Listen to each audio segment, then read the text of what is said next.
Bonjour à tous, bonjour à toutes, j'espère que vous allez très bien. Demain soir, 21h, El Clasico, le comeback. Barcelone, Real Madrid, deux équipes que l'on aime ou non, mais c'est toujours des belles rencontres de football. Le Barça qui va un peu moins bien après cette défaite face à Almeria. Merci Almeria d'ailleurs, les frères de sang. Et le Real Madrid qui revient de cette égalité, de ce match nul face à l'Atlético Madrid, mais qui a aussi le soutien moral vu la remontada en Ligue des Champions. Je vous propose les questions posées à Carlo Ancelotti et les réponses traduites en français. Allez, c'est parti, let's go!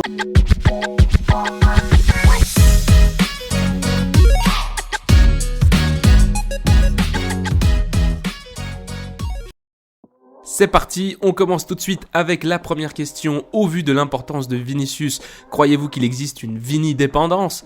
Carlo répond, je pense qu'il s'agit d'un aspect plutôt positif, comme c'est l'un des meilleurs joueurs du monde, il est souvent très déterminant durant les rencontres en notre faveur. Du coup, avoir une dépendance vis-à-vis de Vini est relativement normal parce qu'en ce moment, c'est l'un des plus grands joueurs de football. Deuxième question, je ne sais pas si vous avez revu des vidéos du dernier match contre Barcelone, le match de la Supercoupe d'Espagne, le nombre d'erreurs que l'équipe avait commises. Je dis ça en pensant à des possibles changements pour demain. Carlo répond, oui, j'ai évalué l'ensemble lors de la rencontre en Supercoupe, il nous a manqué un peu de tout, je dirais. On a manqué d'engagement, de compromiso, d'effectivité, il y a eu des erreurs individuelles. Évidemment, répéter les mêmes types d'erreurs nous affecterait. Je pense qu'on ne va pas les reproduire, on sait qu'on est très proche de remporter une compétition qui est importante à nos yeux. Demain, ce n'est pas le match décisif, évidemment, mais demain, on pourra prendre l'avantage. Troisième question, demain Vini va faire face à Ronald Araujo. C'est un défenseur qui réussit à très bien marquer Vini les dernières rencontres entre le Real et le Barça. Faudra-t-il donner une indication spéciale à Vini ? Carlo attend et répond « Non, je ne pense pas. Non, on ne va rien changer, évidemment. Araujo est un défenseur qui est très fort. Le duel sera très alléchant, très attrayant pour le spectateur. Espérons que Vini pourra l'emporter. » Question 4. Existe-t-il un scénario dans lequel Hazard puisse avoir du temps de jeu demain ? Je rappelle qu'il n'a pas encore disputé de Clasico depuis son arrivée au Real Madrid. Pourrait-il être important et comment va-t-il sur le plan mental ? Hazard va bien, il s'entraîne et va avoir des minutes. On espère qu'il pourra avoir du temps de jeu les prochains matchs. En gros, Carlo esquive la question. Rodrigo s'est entraîné aujourd'hui, c'était son premier entraînement. On verra son état de forme pour décider s'il sera convoqué ou non. Et je crois que dans la question, il parle même pas de Rodrigo, donc il esquive vraiment la question sur Hazard. Question suivante, la question 5, Tchouaméni, quel est son état de forme réel ? Fera-t-il partie du 11 initial ou non ? Et puis Camavinga, quel poids a-t-il pris dans cette compétition avec Tchouaméni pour un poste au milieu de terrain ? Cela vous donne-t-il des migraines d'avoir à décider entre les deux ? Carlo répond, Tchouaméni, ce qui m'importe, c'est qu'il aille bien sur le plan physique. Il pourrait jouer sans problème dès le début. En réalité, Camavinga joue très bien en ce moment aussi. Pour nous, c'est important d'avoir deux joueurs avec autant de qualités, des qualités qu'ils peuvent transcrire sur le terrain. Donc, il répond pas à la question. Question 6. Il s'agira du premier Clasico après l'affaire Negreira. Pensez-vous que l'arbitre pourrait être influencé par ce qui pourrait venir à être dit de chaque côté, du Real et du Barça ? Carlo est un petit peu fâché et dit « Comme je l'ai déjà dit, je pense qu'en ce moment, il n'y a pas de corruption. Je ne sais pas qui sera l'arbitre, je sais qu'il essayera d'arbitrer au meilleur de ses capacités. » Prochaine question, question 7. Karim Benzema s'est revendiqué de son parcours. Il a été Ballon d'Or, il a gagné la Liga et la Ligue des Champions la saison passée. Par rapport à ses remises de prix FIFA The Best, pensez-vous qu'on a été injuste envers lui et envers vous aussi ? Carlo répond, les faits sont là, on sait que ce que nous a apporté Benzema l'année passée. Je ne sais pas ce qu'il a dit, on peut le remercier pour nous avoir aidé à remporter des titres la saison dernière. J'espère qu'on pourra encore plus le féliciter cette année. Il joue bien en ce moment, on rentre dans une période déterminante de la saison et avoir Karim Benzema dans l'effectif signifie être plus proche des titres. Question numéro 8, comment voyez-vous Rudiger depuis l'extérieur ? Il y a certaines critiques.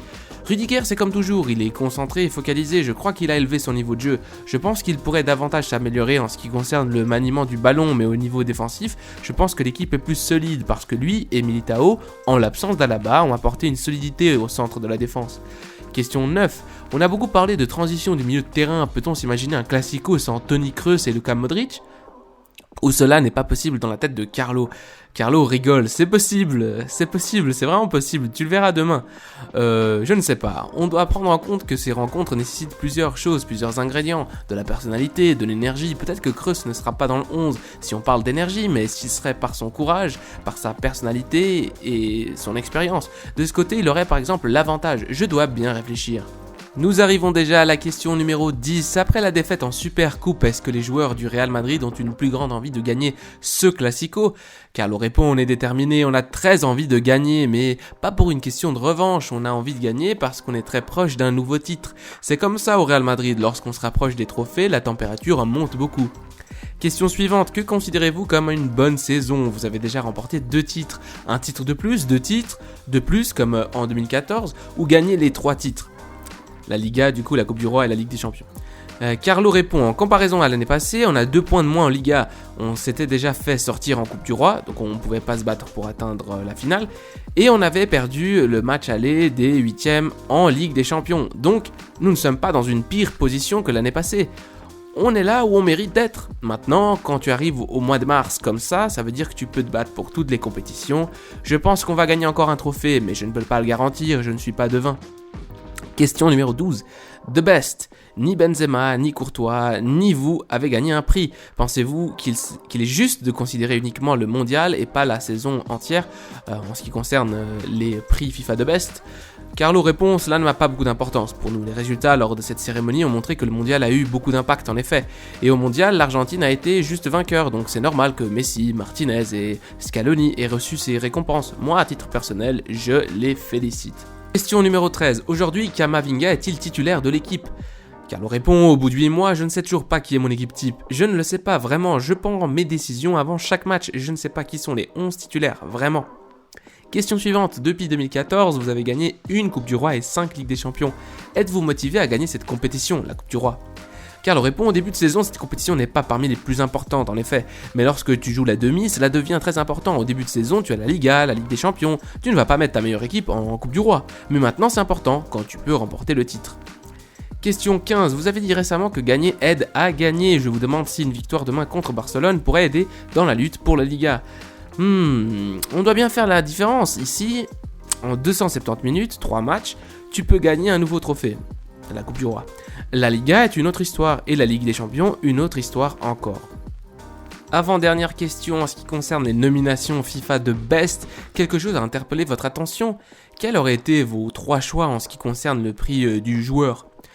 Non, rien ne m'a frappé, mon top 3 joueurs, je ne peux pas, j'ai un conflit d'intérêt. Mais pour vous dire, ce seraient des joueurs du Real Madrid au fait. Et la dernière question, le Real Madrid a-t-il la possibilité de mettre le FC Barcelone KO demain? Ici en Espagne, on parle de se chier dessus au maître. À Barcelone, vous pensez que se chier dessus au maître est-il déjà activé? Carlo répond, comme j'ai déjà mentionné, ce sont 2 compétitions distinctes. Demain, ce sera un match difficile que les fans vont aimer sûrement. En vérité, ce seront 2 rencontres de demi-finale. Aller-retour qui détermineront qui sera l'équipe en finale. Le se chier dessus au maître, je ne sais pas ce que c'est.